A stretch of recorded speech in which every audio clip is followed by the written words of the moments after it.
ദിവസം ഒരു മുന്നറിയിപ്പ് ലഭിച്ചിരുന്നു. അതായത് ബ്രിട്ടനിൽ ഉടനീളം സൈനിക കേന്ദ്രങ്ങൾക്ക് നേരെ ഉടനെ തന്നെ റഷ്യ ഡ്രോൺ നിരീക്ഷണം നടത്തിയേക്കാമെന്ന്. ബ്രിട്ടീഷ് ഇന്റലിജൻസ് തലവൻ തന്നെ നേരിട്ട് നൽകിയ മുന്നറിയിപ്പാണിത്. എന്നാൽ അപ്പോഴാണ് ഒരു കാര്യം ശ്രദ്ധിക്കപ്പെട്ടത്. കഴിഞ്ഞ മാസം അമേരിക്കൻ എയർഫോഴ്സ് ഉപയോഗിക്കുന്ന 3 എയർബേസുകൾക്ക് മുകളിലായിട്ട് ദുരൂഹമായ സാഹചര്യത്തിൽ ചില ഡ്രോണുകൾ കണ്ടെത്തിയിരുന്നു എന്നത്. സഫോക്കിലെ RAF ലേക്കൻ ഹീത്തിനും മിൽഡൻ ഹാളിനും മുകളിലും നോർഫോക്കിലെ RAF ഫെൻവാളിനും മുകളിലുമാണ് മനുഷ്യ നിയന്ത്രിതമല്ലാത്ത അഥവാ UAE എന്ന പറക്കുന്ന വാഹനങ്ങൾ പല ദിവസങ്ങളിലായി കണ്ടെത്തിയത്. ഇതെല്ലാം വിരൽ ചൂണ്ടുന്നത് ഒരൊറ്റ വിഷയത്തിലേക്കാണ്. പുടിൻ രണ്ടും കൽപ്പിച്ച് ഇറങ്ങിക്കഴിഞ്ഞു. ഡ്രോണുകൾ മുഖേനയുള്ള ഈ പരിശോധനയും 2 ദിവസം മുമ്പേ നടത്തിയ ആണവ ഭീഷണിയും പോരാത്തതിന് വീണ്ടും ഉക്രൈൻ്റെ പവർ കണക്ഷൻ നശിപ്പിച്ചതും ഇതെല്ലാം കൂട്ടി വായിക്കുമ്പോൾ ഒരൊറ്റ ഉത്തരമാണ് ലഭിക്കുന്നത്. അധികം വൈകാതെ അമേരിക്കയെ റഷ്യ ചാമ്പലാക്കും. കാലങ്ങളായി നീണ്ടുകിടക്കുന്ന പകയ്ക്ക് ഒരു അറുതി വരുത്തും.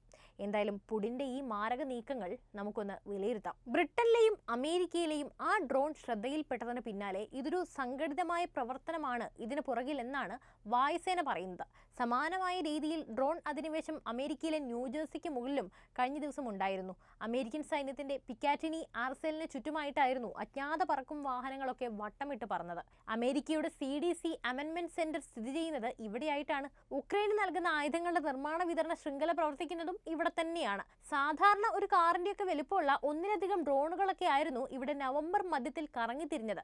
ചിലപ്പോൾ കൂട്ടമായും ചിലപ്പോൾ ഒറ്റയ്ക്കും എത്തുന്ന ഇവ ചില സന്ദർഭങ്ങളിൽ ഒരേ സ്ഥലത്ത് തന്നെ മണിക്കൂറുകളോളം നിശ്ചലമായി നിന്നിട്ടുമുണ്ട്. പിന്നീട് ഇവ ന്യൂയോർക്ക്, ടെക്സസ്, ഒക്ലഹോമ എന്നിവിടങ്ങളിലൊക്കെ എത്തിച്ചേർന്നു. ഈ ഡ്രോണുകളെ സംബന്ധിക്കുന്ന വിശദാംശങ്ങൾ ഇനിയും ലഭ്യമായിട്ടില്ലെങ്കിലും അമേരിക്കയും ബ്രിട്ടനും വിരൽ ചൂണ്ടുന്നത് എന്തായാലും റഷ്യൻ പ്രസിഡന്റ് വ്ളാഡിമിർ പുടിന് നേരെ തന്നെയാണ്. അതിനിടയിലാണ് റഷ്യൻ രഹസ്യാന്വേഷണ സംഘങ്ങൾ ബ്രിട്ടന്റെ വ്യോമാതിർത്തിക്കുള്ളിലേക്ക് പുതിയൊരു നിര അധിനിവേശങ്ങൾക്ക് ശ്രമിക്കുന്നതും. ഇത് മുൻ ബ്രിട്ടീഷ് രഹസ്യാന്വേഷണ ഉദ്യോഗസ്ഥൻ വെളിപ്പെടുത്തിയത് ഈ അടുത്താണ്. അതിനുള്ള സാധ്യത തള്ളിക്കളയാൻ കഴിയില്ലെന്നും ആ ഉദ്യോഗസ്ഥൻ വെളിപ്പെടുത്തിയിരുന്നു. വരുന്ന മാസങ്ങളിൽ തീർച്ചയായും ഇത്തരത്തിലുള്ള പ്രവർത്തനങ്ങൾ കാണാമെന്നാണ് ആ ഉദ്യോഗസ്ഥൻ പറയുന്നത്. എന്തായാലും ഇതിനെ സംബന്ധിച്ച് ട്രംപിന്റെ പ്രതികരണവും രംഗത്തെത്തിയിട്ടുണ്ട്. ട്രംപ് പറയുന്നതാകട്ടെ ഇത് അമേരിക്കയുടെ ഒത്താശയില്ലാതെ, അമേരിക്കയുടെ അറിവില്ലാതെ ഇങ്ങനൊരു സംഭവം നടക്കില്ല എന്നാണ്. അതെന്തോ ആവട്ടെ. എന്തായാലും അതേസമയം തങ്ങളുടെ ഊർജ്ജ സംവിധാനത്തിന് നേരെയുള്ള റഷ്യയുടെ കടന്ന ആക്രമണങ്ങളെ നേരിടാൻ നമ്മുടെ ഉക്രൈൻ ഇവിടെ പാടുപെടുകയുമാണ്. യുദ്ധത്തിൽ തകർന്നുകൊണ്ടിരിക്കുന്ന ഉക്രൈൻ നേരിടുന്ന ഏറ്റവും പുതിയ വെല്ലുവിളിയാണ് റഷ്യയുടെ ഈ ആക്രമണം. ഈ വർഷം ഉക്രൈനിലെ ഊർജ്ജ സംവിധാനത്തിൽ റഷ്യ നടത്തിയ 12ാമത്തെ വലിയ ആക്രമണം നിരവധി ഉക്രൈനിയൻ പ്രദേശങ്ങളിലെ വൈദ്യുതി പ്രവർത്തനങ്ങൾക്ക് കേടുപാടുകൾ വരുത്തുകയും ദശലക്ഷക്കണക്കിന് സിവിലിയന്മാർക്ക് വൈദ്യുതി ഇല്ലാതാക്കുകയും ചെയ്തു. ശത്രുരാജ്യം അവരുടെ ഭീകരത തുടരുകയാണ്. ഒരിക്കൽ കൂടി ഉക്രൈനിലുടനീളമുള്ള ഊർജ്ജ മേഖല വൻ ആക്രമണത്തിനാണ് ഇരയായിരിക്കുന്നത്. ഉക്രൈനിയൻ വൈദ്യുതി മന്ത്രി ജർമൻ ഹലുഷെങ്കോ തന്റെ ഔദ്യോഗിക ഫേസ്ബുക്ക് പേജിൽ പറഞ്ഞത് ഇങ്ങനെയാണ്: നാശനഷ്ടത്തിന്റെ വ്യാപ്തി ഇതുവരെ വ്യക്തമാക്കിയിട്ടുമില്ല. അതേസമയം രാജ്യത്തെ ജനങ്ങളെല്ലാം ഷെൽട്ടറുകളിൽ തന്നെ തുടർന്നു വരികയാണ്. ബാലിസ്റ്റിക് ക്രൂയിസ് മിസൈലുകൾ രാജ്യത്തിന്റെ ചില ഭാഗങ്ങൾ ലക്ഷ്യമിടാൻ സാധ്യതയുള്ളതായി ഉക്രൈനിന്റെ വ്യോമസേന മുന്നറിയിപ്പ് നൽകിയതിനാൽ തന്നെ തലസ്ഥാനമായ കീവിലെ തെരുവുകളെല്ലാം ഇപ്പോൾ ശൂന്യമായിരിക്കുകയാണ്. ആക്രമണത്തിന്റെ ഫലമായി രാജ്യത്തുടനീളം അടിയന്തരമായി വൈദ്യുതി നിർത്തലാക്കുകയാണെന്ന് ഉക്രൈനിലെ എനർജി ഗ്രിഡ് ഓപ്പറേറ്ററായ യുക്രൈനെർഗോ അറിയിച്ചിട്ടുമുണ്ട്. അതേസമയം അടുത്ത മാസങ്ങളിൽ റഷ്യയുടെ സൈന്യം ഉക്രൈനു നേരെ ബോംബാക്രമണം ശക്തമാക്കുമെന്ന മുന്നറിയിപ്പും നൽകിയിട്ടുണ്ട്. യുദ്ധം അതിന്റെ 3ാം ശീതകാലത്തിലേക്ക് കടക്കുമ്പോൾ രാജ്യം വളരെ അപകടകരമായ അവസ്ഥയിലേക്കാണ് എന്തായാലും നീങ്ങുന്നത്. അതായത് വളരെ സിമ്പിളായി പറഞ്ഞാൽ ഉക്രൈനെയും അമേരിക്കയും ഒരുമിച്ച് വേട്ടയാടാനാണ് നിലവിൽ പുടിൻ്റെ പദ്ധതി എന്നാണ് വിലയിരുത്തപ്പെടുന്നത്.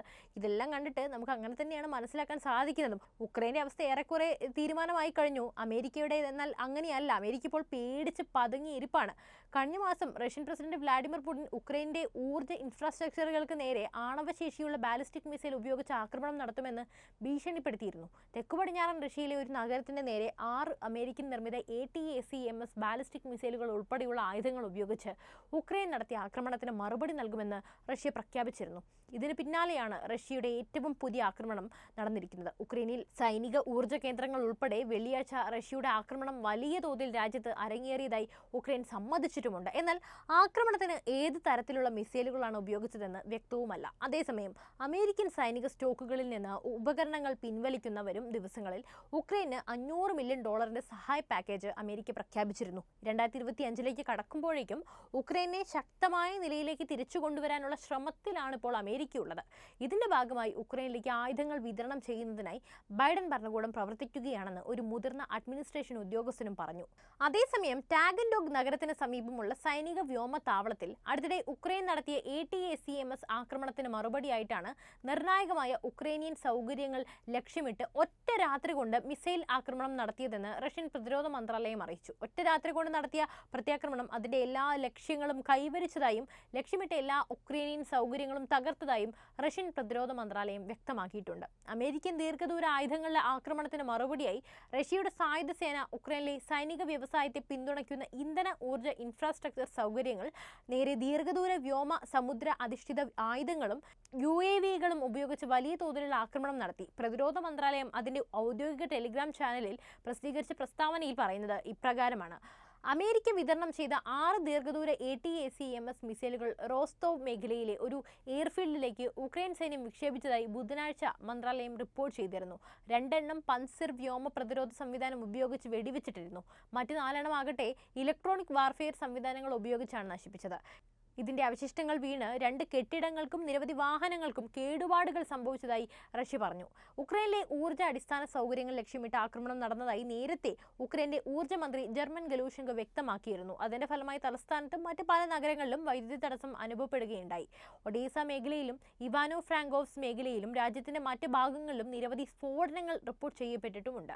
ടെർനോപോൾ മേഖലയിൽ നിലവിൽ 50% ജനങ്ങളും വൈദ്യുതി തടസ്സം നേരിടുന്നതായി ഉക്രൈനിയൻ മാധ്യമങ്ങൾ റിപ്പോർട്ട് ചെയ്തു. സിവിലിയൻ അടിസ്ഥാന സൗകര്യങ്ങളല്ല തങ്ങൾ ലക്ഷ്യമിടുന്നതെന്നും എന്നാൽ വൈദ്യുതി സംവിധാനത്തെ സൈനിക ലക്ഷ്യമായാണ് കാണുന്നതെന്നും റഷ്യ പറയുന്നു.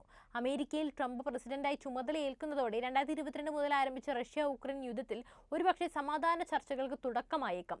സമാധാന ചർച്ചകൾ ആരംഭിക്കുന്നതിന് മുമ്പ് തന്നെ അമേരിക്കയുടെ സഹായം ആവശ്യമാണെന്ന് ഉക്രൈൻ ആവർത്തിച്ച് പറഞ്ഞിട്ടുമുണ്ട്. അതിനിടെ പുടിന്റെ മറ്റൊരു പ്രതികരണം കൂടി ആണ് ഇവിടെ കൂട്ടിവായിക്കപ്പെടുന്നത്. അതായത് തങ്ങളുടെ പൗരന്മാരോട് അമേരിക്കയിലേക്ക് പോകരുതെന്നും അവിടെയുള്ളവരുടെ രാജ്യം വിടാനും റഷ്യ നിർദ്ദേശിച്ചിരിക്കുകയാണ്. അതുമായി ബന്ധപ്പെട്ട നടപടികളൊക്കെ തന്നെ റഷ്യ സ്വീകരിച്ചു വരുന്നുമുണ്ട്. അതെല്ലാവർക്കും അറിയാം. ഈ ഒരു വാർത്ത അത്യാവശ്യം ശ്രദ്ധ നേടിയ ഒന്നാണ്. ഈ ഒരു നീക്കവും റഷ്യ വലിയ ആക്രമണത്തിന് തയ്യാറെടുക്കുന്നതിന്റെ സൂചനയായിട്ടാണ് യുദ്ധവിദഗ്ധർ എല്ലാവരും തന്നെ വിലയിരുത്തുന്നത്. ഉക്രൈൻ തലസ്ഥാനമല്ല മൊത്തത്തിൽ തന്നെ റഷ്യ തരിപ്പണമാക്കുമെന്നത് എന്തായാലും ഉറപ്പായി കഴിഞ്ഞു. ഇനി അടുത്തതായി ലോകത്തിന് അറിയേണ്ടത് റഷ്യ അമേരിക്കയുടെ സൈനിക താവളങ്ങൾ ആക്രമിക്കുമോ എന്നാണ്. അതോ അമേരിക്കൻ തലസ്ഥാനമായ വാഷിംഗ്ടണിൽ തന്നെ ആണവായുധം പ്രയോഗിക്കുമോ എന്നതാണ്. റഷ്യയുടെ ഏറ്റവും പുതിയ ഭൂഖണ്ഡാന്തര മിസൈലായ ഒറേഷ്നിക്കിനെയും അമേരിക്കയും ഒത്ത നിമിഷം നേരം കൊണ്ട് ചാരമാക്കാൻ കഴിയുന്ന ലോകം മുഴുവനും പേടിക്കുന്ന സാത്താൻ 2വിനെയും തടയാൻ ശേഷിയുള്ള ഒരായുധവും നിലവിൽ ലോകത്തില്ല. അപ്പോൾ അങ്ങനെ ഒരു സാഹചര്യത്തിൽ അമേരിക്ക ഇനി ആരെ ആശ്രയിക്കുമെന്നതാണ് അടുത്ത ചോദ്യം. എന്തായാലും നിലവിൽ ഈ ഡ്രോണിന്റെ കാര്യത്തിൽ തന്നെ യുദ്ധത്തിന്റെ കാര്യത്തിൽ ഒരു തീരുമാനമായിരിക്കുകയാണ്. യുദ്ധക്കൊതിയന്മാരുടെ യുദ്ധക്കൊതി നിർണ്ണയികമായി ഒടുക്കുവാൻ ഏതറ്റം വരെയും റഷ്യ പോകുമെന്ന നിലപാടിലേക്കാണ് കാര്യങ്ങൾ എത്തിച്ചത്.